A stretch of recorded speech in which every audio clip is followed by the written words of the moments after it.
Jairam is now on a mission to spread the benefits of organic food. For this, he regularly invites people from all walks of life to visit his organic farm and undertake lessons in organic farming.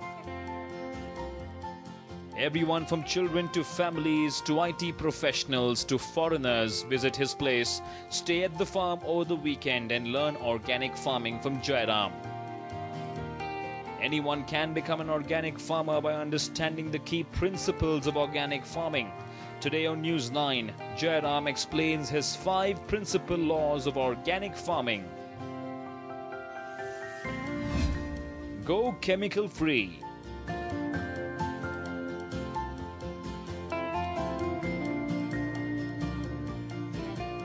The first step to going organic is to go chemical free. Chemical fertilizers and pesticides harm our health and the soil, making it unfit for agriculture.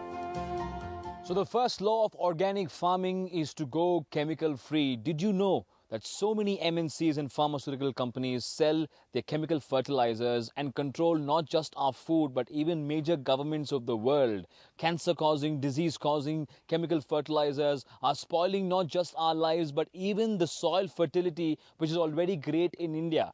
Think about it. Every time you put something to kill in the soil, it's not just killing the germs, it's also killing the good bacteria in your body. And that is why Mr. Jairam suggests to go chemical free. Yes.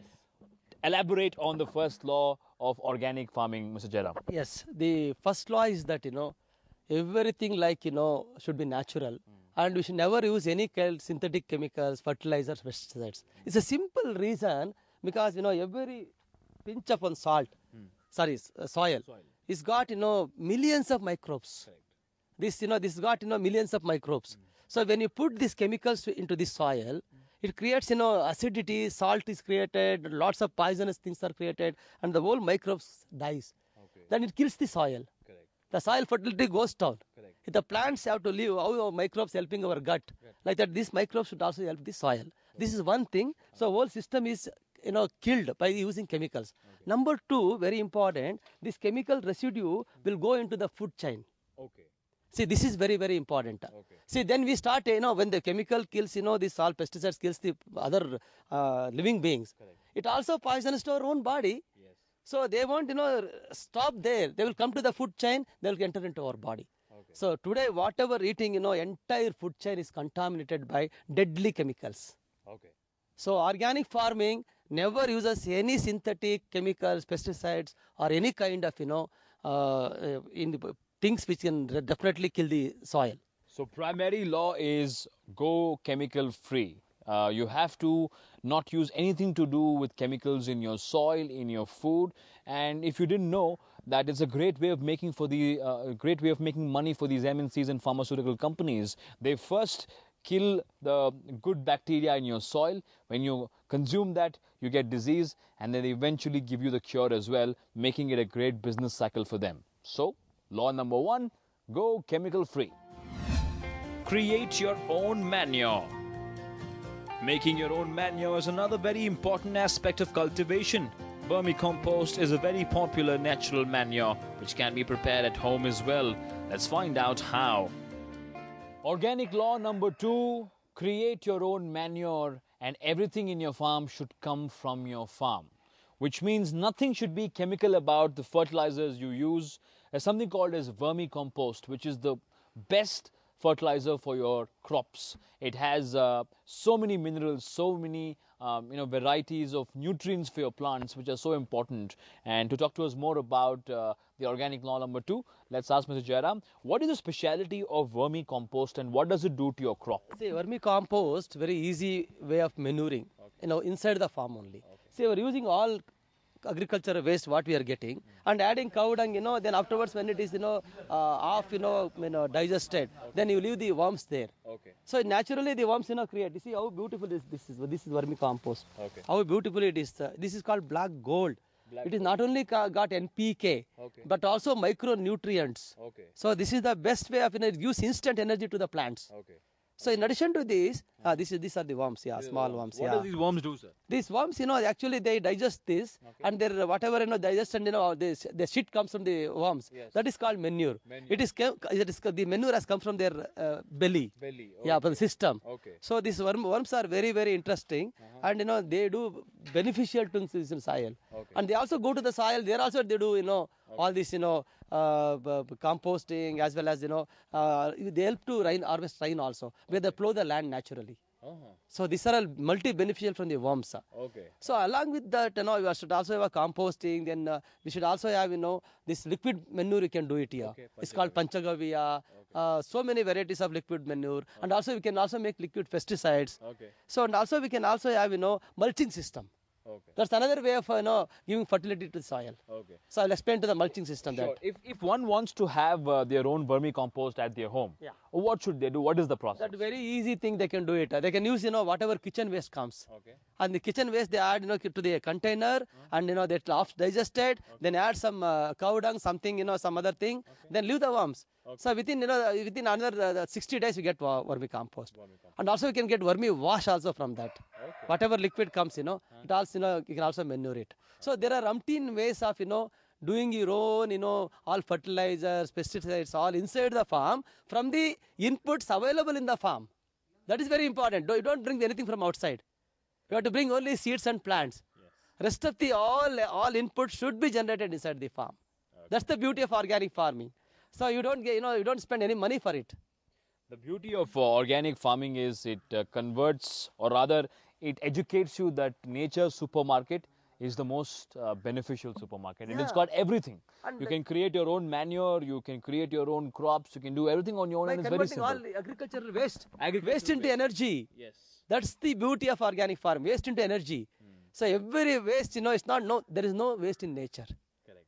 Actually, humans create waste. Yes. So all this waste can be generated into energy. It's got everything in it, inbuilt. So there you go. Organic law number 2, create your own manure, and everything coming to your crop should be from your farm itself. Use natural resources of energy. Designing your farm to save and conserve water is essential. The methods to designing your organic farm to use natural resources of energy are as follows. Organic law number 3, use natural sources of energy. We all know how much plants love water and sunlight, but often the farmers of India are not knowing the latest methods of harvesting water or harvesting sunlight. And there's so many ways you can actually collect water and get abundance of sunlight if you use the right methods. Mr. Jairam, using water and sunlight efficiently is a very important aspect of organic farming. Yes, they are. How do you do it in your farm? They are fundamental actually. They are the basics of organic farming. See, rainwater not only having NPK, but also have got 200 micronutrients which are required for the plant. It's inbuilt in rainwater. The rainwater is the best water on earth available. So what we do here, we don't allow any single drop escape from this place. This is what, we have made a bunch system. See how this water is retained here. Okay. So the water retention is very, very important. So whatever rain you get water, we retain it here only. We try to percolate. We try to get it percolated here. That's very important. See, our farm is well known for two things. One is for food forest, and the whole food forest built on rainwater. Okay. We don't have any perennial source of water here. We got only one bore well which is only feeding our, for water purpose, other things. Correct. The entire farm is built on rainwater. It's a beautiful example, very great model to make this country totally organic, and create food forest. I also noticed that you've, kept Bunds bunds. are very, very, see, we have got terrace system. See, whatever water comes from the rainwater, it stays there only. It doesn't flow here. So you got a terrace system, and you got a pit system. Pit system. Every pit is harvesting here. Every plant is harvesting water here. This is very beautiful example. And sunlight, we have created, terrace system. Okay. So sunlight, we have a sunlight, coconut is there. Under coconut, you have planted these things. Okay. So this is also harvesting, sunlight in a better way. And some plants love, only shade. Shade. So this is also a very interesting thing. Fantastic. What I also notice is in these farms the use of drip irrigation, a very popular Israeli method which is used, of course, in all across the world and invented in Israel and used in India as well. Drip irrigation uses long pipes and releases tiny droplets of water straight into the root of the plant, which saves water and also saves a lot of time and effort and a lot of labor as well. So, organic law number 3: use natural resources of water and sunlight. Practice biodiversity. Plant all kinds of crops in your organic farm. This ensures better understanding of the soil, a variety of produce, and lesser risk of loss in agriculture business. Organic law number 4 is about biodiversity. When you start organic farming, you should have multiple crops in your farm to understand organic farming in a much deeper way, because in nature there is no monocrop. Nature grows everything and you should also go with the flow along with nature. A good example is Mr. Jairam's farm here in Nelamangala. You have all kinds of fruits and vegetables and plants and trees and whatnot, herbs, whatnot. everything we are mixing. So explain to us about the fourth law of organic farming, that is biodiversity. See, the biodiversity is very, very important aspect of organic farming. In this concept, you grow many things and different tire system. Okay. And it is using also rainwater, sunlight, everything. For example, here we are tallest is coconut trees. Next to that also we have created some silver oak, some neem trees and all those things. They are all in the first tier. The second tier is like, this is bananas, the fruit crops, papayas and all those things. Third will come, coffee and other things here. And also herbs, this is an herb. This is a mehndi. See, we got so many crops. You see here, cocoa also you are growing here. Cocoa requires a shade.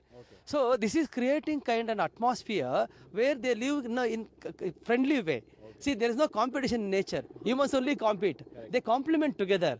So this is creating a biodiversity system where, lots of insects, beneficial insects live together. So they don't allow lots of pest problem, and that they are always, this harvesting water easy in the system. But every plant is harvesting the water. So there are multiple beneficial things when you have multiple crop system, biodiversity. That's like a forest. This is called food forest. So this also do one more important thing. Every day we get some income, some product. That is very much required for a farmer. Suppose if put banana, I require 1 year to grow it. See, I get every day coconut, every day some fruits, some greens, some herbs. So this is the real income to the farmers. So they get regular income. Suppose, one crop fails and nothing will happen to me because I'm getting, money from another crop, product from another crop. I'm growing also flowers here. You see, hibiscus flower, rose flower. We're all using, in our restaurant, making for ice creams and also making some juices, smoothies and all those things. So everything is used here.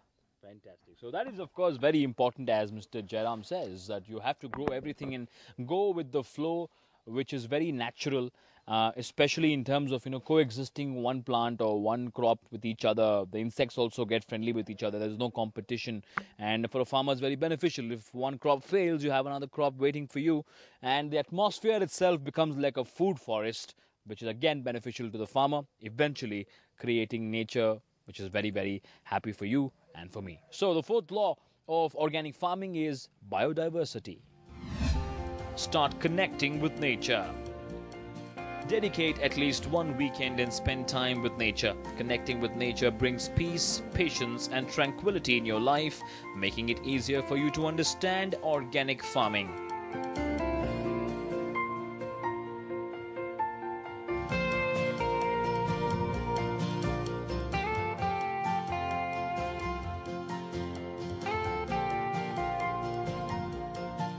Organic law number 5 is organic farming is a way of life. It's not just farming, but it's how you live life, you celebrate nature, and you coexist with it. In fact, put that on a higher pedestal.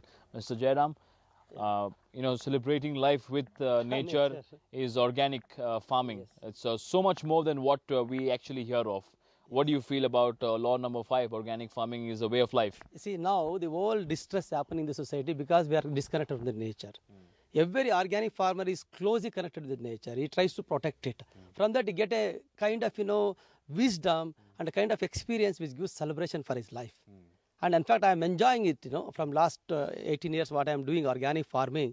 It is giving an immense pleasure and immense connection with the nature. So this is making my real celebration. And it's a way of living.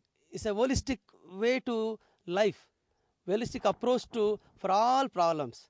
So organic farming also creates peace and love. It's very, very important. It is healing the world, healing the nature, and giving us a blissful, food for us. In fact, So you can see how Mr. Jairam has created this lake of sorts, like a pond. it's It's all like from rainwater. all rainwater harvested. Three lake ponds here, Okay. and also we have created a forest. Okay. It's not like food forest; it's all different varieties and all those things. So in My the dream is to evening, put I think, the wild animals like a peacock lots or of wild animals, boars, come, there is they no come water and body very close by. they thirst on All this water everybody here. comes here. What is your aim, sir? What is your, now that you've quit law Yes. and you don't practice, in the court, and now you're doing only organic farming? What is your future? What is your aim in the future? See, our vision is to promote organic farming and as sustainable living in a big way to the youngsters and also next generation. And we want to create an ashram here, a kind of ashram which is no religion is practiced, only eco-religion is practiced. So I want to create models through which we can promote this organic farming, food consciousness, and also living consciousness, living with nature. And people, now depending upon more on the money culture and so many other aspects to have happiness, but we really connect with the nature and we lead your life in a very simple way, connecting with all these, all elements of nature, you definitely celebrate your life. This is the culture we have to spread all over the world, and we have to make the whole world organic. That is real our dream. So many people are working for this cause, and we are part of this movement, and we want to put as many drops as possible and make this world green and very celebrative way of living. As I said in the beginning, a doctor wants his son to be a doctor, an engineer wants his son to be an engineer, or a lawyer wants her daughter to be a lawyer. But there are very few people who quit their life, their religion, they quit their normal things what they do in their life, and they take up organic farming. It's a salute from News 9 for your efforts. I hope that your efforts bear more fruits in the future. Definitely. And I hope that the whole world realizes the importance of organic farming, practices organic farming, and promotes organic farming, and lives organically in the future. Because remember, ladies and gentlemen, organic farming is not just farming, it's a way of life. And it's celebrating nature, it's respecting nature and promoting nature. And all this is possible because remember, there's nothing more powerful than nature. And if you are going to respect it, if you're going to take care of it, it will give you much more than something called as money. It will give you happiness. Yes, that's the And purpose of that's life. the purpose of life, and Yes. it gives you health as well. Everybody want to happy. The next time you feel you're not happy in life, you are not feeling healthy, you are not enjoying, you're in depression, think about it. You're not going organic, and it's time for all of us to go organic. With camera person Ganesh Prasad, Vivek Vinayak reporting for News 9, Bengaluru.